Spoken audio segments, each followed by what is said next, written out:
Assalamualaikum warahmatullahi wabarakatuh. Perkenalkan, nama saya Weli Mailona, NIM 1902137, mata kuliah Administrasi Pendidikan. Pada pertemuan minggu ini, kita akan membahas mengenai administrasi peserta didik yang mencakup pengertian, proses, instrumen, dan peran guru dalam administrasi peserta didik. Baiklah, yang pertama kita akan membahas mengenai apa itu administrasi peserta didik.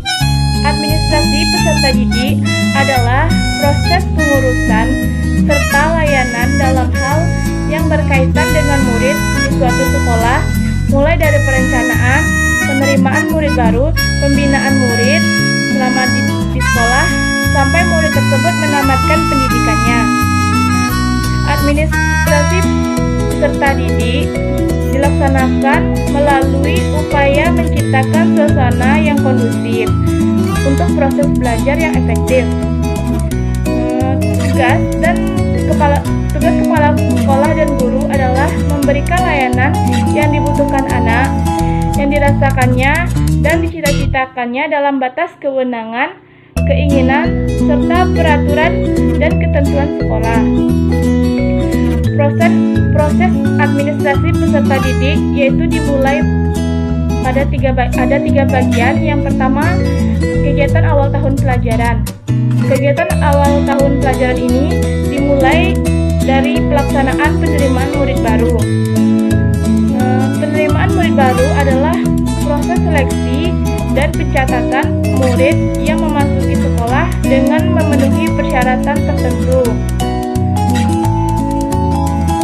Kegiatan-kegiatan yang ada dalam penerimaan murid baru yaitu penetapan daya tampung, penetapan syarat-syarat penerimaan murid baru. Yang ketiga, pembentukan panitia atau petugas penerimaan murid baru. Proses yang kedua yaitu selama tahun pelajaran. Ini adalah proses di mana ketika murid telah diterima di sekolah dan seorang guru membina murid tersebut hingga berkembang kemampuannya secara maksimal sesuai dengan tujuan sekolah. Ada beberapa hal yang harus dilakukan dalam rangka melakukan pembinaan. Yang pertama yaitu orientasi untuk murid baru.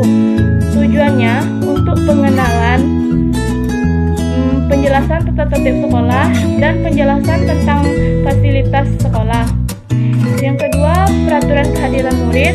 Tujuannya untuk pencatatan kehadiran murid. Yang ketiga, promosi dan mutasi murid. Yang keempat, tata tertib sekolah, yaitu cara untuk melatih murid mempraktekkan disiplin di sekolah. Yang kelima, itu ada ganjaran dan hukuman, yang mana ganjaran ini adalah imbalan yang menyenangkan yang diterima murid karena prestasinya dalam berusaha untuk mengerjakan sesuatu. Sedangkan hukuman adalah sesuatu yang diterima murid akibat tingkah laku mereka yang dinilai di sekolah dinilai tidak pada tempatnya atau melanggar peraturan. Proses akhir tahun pelajaran. Kegiatan pada akhir tahun yaitu adalah pelaksanaan ujian nasional dan pelaksanaan ujian akhir semester atau ujian kenaikan kelas. Pembahasan yang selanjutnya yaitu instrumen administrasi peserta didik. Catatan tentang data siswa di sekolah dibedakan menjadi dua jenis, yaitu catatan data siswa untuk sekolah, yaitu buku induk, buku kleber, catatan tata tertib sekolah, dan lain-lain.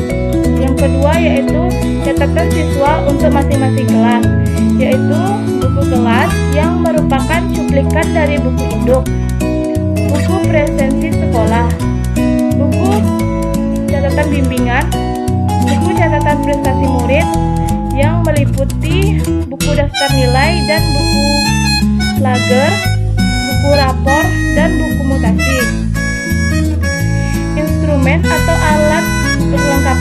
didahulukan. Yang pertama itu ada buku induk yang merupakan buku pokok, karena di dalamnya memuat data dan semua informasi yang dianggap lengkap mengenai keadaan siswa.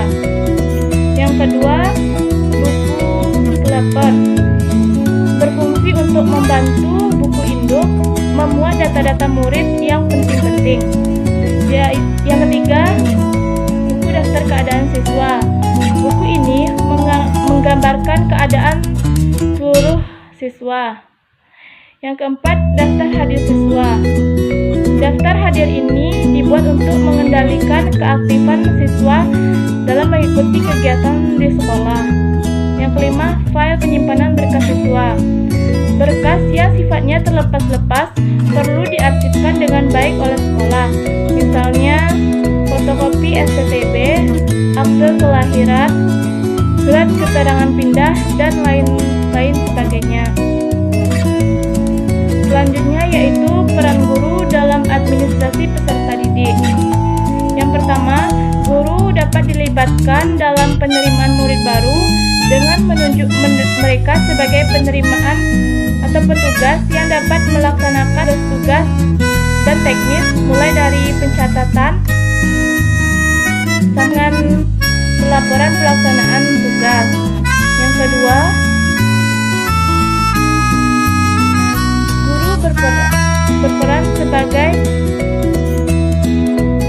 pelaksana orientasi yang tugasnya membuat murid dapat lebih cepat beradaptasi dengan lingkungan sekolah. Yang ketiga, itu untuk pengaturan kehadiran kelas. Guru memiliki andil yang besar dalam mengatur kehadiran di kelas, dan kemudian guru merekam kehadiran tersebut untuk dinilai dan dijadikan pertimbangan untuk kenaikan kelas. Yang keempat, guru mampu menciptakan suasana yang mendorong murid untuk selalu berprestasi. Yang kelima, guru berperan dalam menciptakan disiplin sekolah yang baik, karena di sekolah merupakan pembentukan disiplin yang sangat menentukan masa selanjutnya. Untuk itulah, guru harus menjadi contoh dan panutan yang baik bagi mereka. Sekian yang bisa saya sampaikan. Jika ada salah, saya mohon maaf. Saya akhiri. Assalamualaikum warahmatullahi wabarakatuh.